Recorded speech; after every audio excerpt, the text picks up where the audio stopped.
Next breaking కూడా ఆంధ్ర నుంచి వస్తోంది. అక్రమాలకు పాల్పడ్డారు కాబట్టి మాజీ మంత్రి కారుమూరిని ఈడీ అరెస్ట్ చేసింది అన్నారు మంత్రి అచ్చెన్నాయుడు.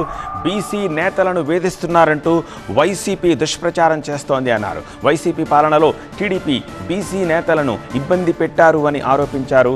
జోగి రమేష్ కుటుంబ వ్యవహారంతో చంద్రబాబు లోకేష్లకు సంబంధం ఏమిటని ప్రశ్నించారు. దమనకాండ చేశావు, బీసీల మీద దమనకాండ, అక్రమంగా ఏం తప్పు చేశాం?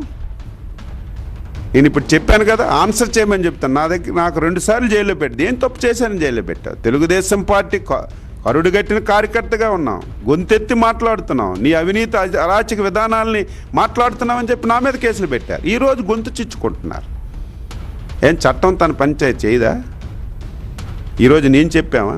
ఈరోజు పేపర్లన్నీ చూశాను, డైరెక్ట్గా కుటుంబ సభ్యుల అకౌంట్లో ఎంత డబ్బు పడ్డాయి నేనే పేపర్ చదివాను.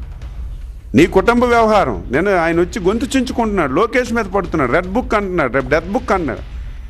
రెడ్ బుక్కే కరెక్ట్గా పనిచేసి మీరు ఎవరైనా ఉంటారా?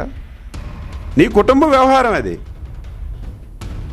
మీలాగా మీ గొడ్డల పార్టీలాగా కుటుంబ వ్యవహారాల్లో దూరి కుటుంబాలను విడదీసే కుసంస్కృతి అసలు కల్లో కూడా రాదు మా నాయకులు చంద్రబాబు నాయుడు గారిలో. మీకు అది మీ వ్యవహారాలు మీరు తీర్చుకోండి.